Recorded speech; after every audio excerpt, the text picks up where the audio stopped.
Welcome back, everyone. Today's deep dive is taking us into some pretty interesting territory. Vacant office spaces, prime locations all over the world. Yeah. You sent over this article from Match Office News.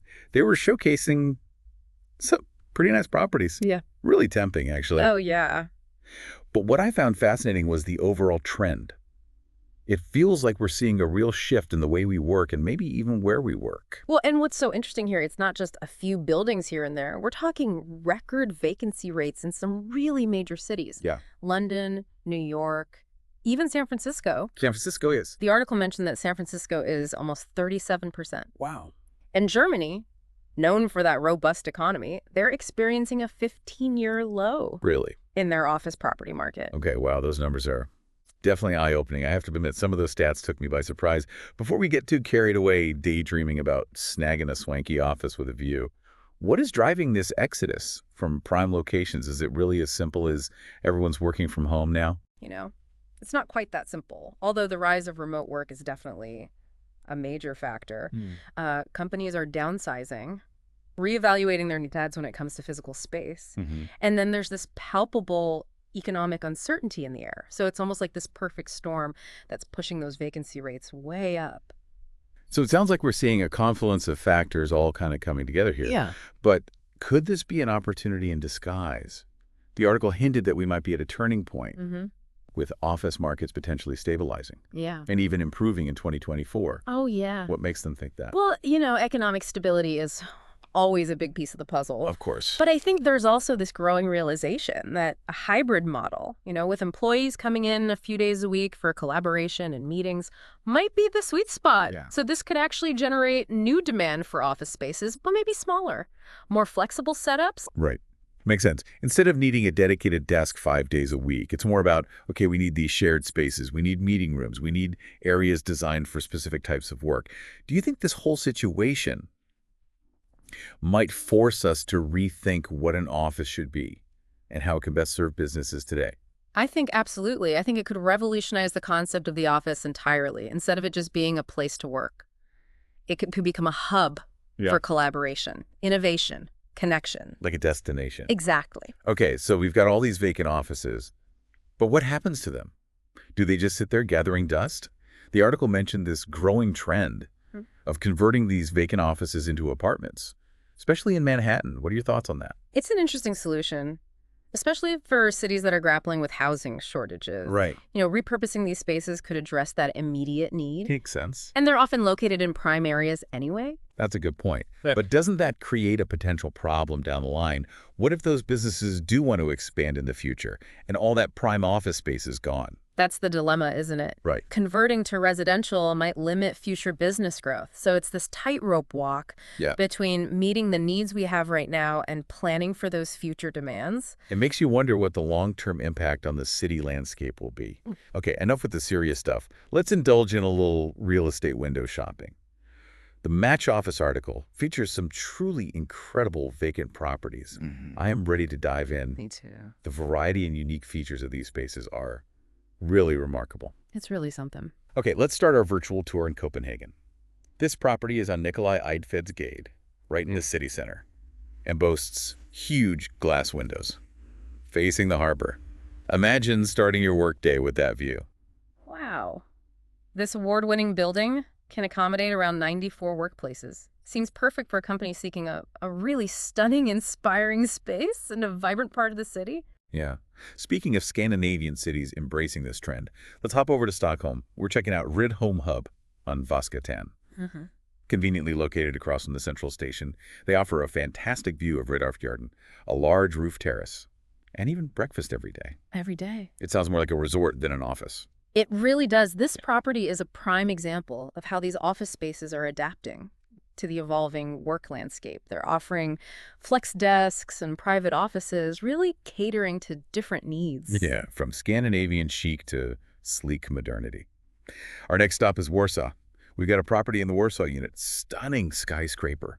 Right in the city center, it's 180 meters tall. It has 47 floors and just screams prestigious location. Oh, yeah. This one is all about making a bold statement. It would be ideal for a company that wants to project an image of innovation and success. Plus, being situated in that thriving business district, you're right in the heart of the action. Right. Ready for a touch of architectural brilliance, we're off to Berlin. To a building on Potsdamer Platz, designed by a world-renowned architect. They mentioned a first-class exclusive atmosphere and a multi-million-pound five-star fit-out. It sounds like something out of a movie. What kind of business do you see thriving in a space like this? You know, this space exudes luxury and exclusivity, likely catering to creative industries or high-end businesses, Yeah. where image is paramount. Right. And it offers flexibility, too. You could start with a smaller space and expand as your company grows. I imagine working in an office designed by such a renowned architect.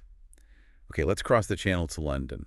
We're checking out a space in Oldgate Tower, a 16-floor glass building in the heart of the city. What stands out to you about this one? Well, I think this space really exemplifies how modern offices are prioritizing collaboration and human connection. That expansive open floor design and abundance of natural light create an environment that's conducive to connection and effective teamwork. Plus, it can accommodate up to 400 people. And with private office space customizable to your company in flexible terms, they seem to be targeting businesses of all sizes. Yeah. It's clear they're trying to provide a comprehensive solution for companies that are seeking a modern and adaptable workspace in a prime London location. Right, from London's bustling financial district. Let's journey to the charming canals of Amsterdam. We've got a spot in the Mondrian Tower, one of the city's most iconic skyscrapers. Oh, wow. This one emphasizes location and luxury. It's described as a very unique office building with a breathtaking view. It boasts high-quality offices and extended reception services. Seems perfect for a company that values both style and substance. And it's a stone's throw away from Amsterdam Zuid Yeah. and the city center, so you've got everything you need right at your fingertips. Yeah. It's a prime location for businesses that want to be in the heart of the action, but still have that sense of exclusivity and prestige. Okay, our last stop on this European property tour takes us to Barcelona. We're going to Cloudworks Sagrada Familia, which is described as the ideal place for networking. What are your thoughts on this one? This space sounds like a haven for startups and entrepreneurs. They emphasize their proactive community that helps you expand your network and boost your company. It's all about collaboration and synergy. Mm-hmm. They also mentioned that collaboration is a key characteristic of our workers, so it seems like they've cultivated a really strong community vibe. If you're looking to connect with other businesses and build your network, this could be the perfect spot. It's a great example of how office spaces are becoming more than just places to work. They're becoming hubs for innovation, connection, and growth. Well, that was quite the whirlwind tour of Europe. We've seen everything from harbor views in Copenhagen to skyscraper chic in Warsaw. And these are just a handful of the amazing properties currently vacant. But before we move on to other parts of the world, I want to go back to something we touched on earlier, the potential opportunities this situation presents. That's where it gets really interesting. I mean, for tenants, this is a unique moment. You have more options, potentially better deals, and the chance to secure a prime location that might have been out of reach before. It's a real shift in the landscape. It's almost like the power dynamic is flipped, giving businesses more leverage. How do you see this impacting negotiations between landlords and tenants? Well, I think tenants are in a stronger position to negotiate favorable lease terms, demand more amenities, and really find a space that aligns with their company culture and needs. Landlords might have to become more flexible and creative to attract and retain those tenants. It's not just about cost savings either. Imagine a startup moving from a cramped co-working space Yeah. to a beautiful office with a view. That could have a huge impact on morale and even help attract top talent. Absolutely. The workspace can have such a significant impact on employee satisfaction and productivity. This could be a chance for businesses to upgrade their environment, create a space that truly reflects their brand and values. So it's a good time to be a tenant.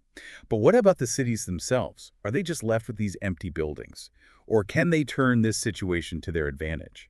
I think it presents a unique opportunity for cities to get creative. They can rethink how to use vacant spaces, incentivize new businesses to relocate, and even address critical needs, like affordable housing, through those office-to-apartment conversions we talked about earlier. So instead of viewing these empty buildings as a liability, they become a catalyst for innovation and urban renewal.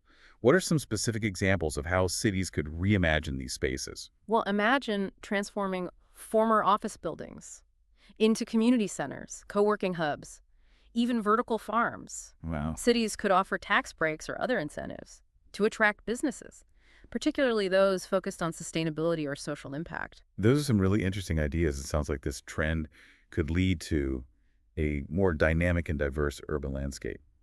If we zoom out even further, what are the broader implications here? How might this reshape the future of work in our cities? That's the big question, isn't it? If this trend continues, we could see a decline in those traditional business districts and a rise in these mixed-use neighborhoods where work, living, and leisure are more intertwined. I actually find that idea quite appealing. It's like cities could become more human-centric, with less emphasis on commuting and more on creating vibrant and livable spaces. Exactly. It ties into that whole concept of the 15-minute city, where your daily necessities and amenities are all within a 15-minute walk or bike ride from home. It's exciting to think about the possibilities. This office vacancy trend could be the catalyst for some truly positive changes in how we design and experience our urban environments. Now, remember those incredible properties we were looking at earlier? Well, there are even more hidden gems tucked away in different corners of the world. We're about to take you on a global real estate adventure. From the bustling streets of Kyiv to the towering skyscrapers of Dubai, get ready to explore a world of possibilities. Let's start with Kyiv. We found a property in the Pechersky district, right in the heart of the city's business and political scene. Okay. They highlight the presence of the necessary infrastructure inside and outside the building, which suggests a smooth transition for businesses. And being in the city center puts you right in the middle of the action. Next, we're off to Dubai, a city known for its ambition and stunning architecture. We're looking at a space in Jumeirah Lake Towers, a vibrant community surrounded by skyscrapers and those iconic man-made lakes. Oh, very nice. This one focuses on style and functionality, mentioning ergonomic workplaces in a stylish open space. It sounds like an ideal environment for those who value a modern and inspiring workspace. And the location is fantastic. Jumeirah Lake Towers is known for its waterfront living and lively social scene. Imagine finishing up work and taking a stroll along the lake, or having dinner with colleagues at one of the many restaurants. It offers that sought-after blend of work and leisure, which is becoming increasingly important these days. From the desert oasis of Dubai, let's head to the bustling metropolis of Singapore. We've got a property in Fraser's Tower, a premium grade A office building, right in the central business district. What caught your eye about this one? Well, it's described as an address for success, and its unique location in a park suggests this rare combination of urban convenience and natural tranquility. And it's part of Tech's portfolio, indicating a high level of quality and service. If you're looking to establish a presence in one of Asia's most important business hubs, this could be the perfect spot. It's certainly a strategic location for companies with global ambitions. Our next stop is Seoul, South Korea. We're going to the International Finance Center, specifically to IFC Level 22. They mention the office space being full of natural lighting, creating an open, airy, and light atmosphere. Sign me up. Sounds lovely. They also emphasize the cutting-edge meeting and conference facilities, state-of-the-art IT and communication infrastructure, and professional business services available 24/7. It sounds like they've really gone above and beyond to create a seamless and productive work environment. It definitely sounds like a space designed for businesses operating on a global scale. And with that much natural light, I bet the views are incredible. Beyond level 22, they've got to be breathtaking. From Seoul, we fly over to Beijing, China. We found a property on the 29th floor of Block C, Jiangguomenwei Avenue, right in the Cheyenne district. They seem to be specifically targeting international companies. Oh, interesting. They describe it as a warm and professional working space, decorated in both Chinese and Western styles. They're clearly aiming to create a welcoming and familiar environment for businesses from around the world. And its location in the Golden Cross district suggests a prime location within the central business district. If you're looking to expand your business into the Chinese market, this could be a great starting point. It's a strategic location with a clear focus on cross-cultural collaboration. Our final stop on this global real estate tour takes us down under to Sydney, Australia. We're checking out a space on Margaret Street, right in the heart of Sydney's vibrant business district. Oh, wow. What a location. They mention its proximity to Sydney Harbour and the Opera House, with Wynyard Station right next door. It's an iconic address. They also describe the space as having a spacious, open-plan design overlooking the iconic Sydney Harbour. Can you imagine working with that view every day? It's truly breathtaking. This property offers the perfect blend of work and inspiration, with its central location and stunning views. It seems ideal for businesses that want to make a statement and enjoy all that Sydney has to offer. That concludes our whirlwind tour of vacant properties around the world. From Copenhagen to Sydney, We've seen everything from harbor view offices to skyscraper suites Yeah. and everything in between. It's amazing to see the variety and the potential that's out there. It really highlights that this trend of rising office vacancies isn't just local, it's a global shift reshaping the way we work and live. So what does it all mean? Well, for businesses, it's a chance to reconsider workspace needs and potentially secure a prime location at a great price. And for cities, it's an opportunity to get creative and reimagine their urban landscapes. Exactly. It's a time of transition and opportunity. It will be fascinating to see how this trend continues to unfold in the coming years. Absolutely. And for you, our listener, we hope this deep dive has given you some food for thought. If you had the chance to design your ideal workspace, what would it look like? Where would it be located? And what kind of environment would you create for yourself and your team? Those are great questions to consider. Ultimately, the future of work isn't just about buildings, it's about people. It's about creating spaces that foster creativity, collaboration, and well-being. And that's something we should all be striving for.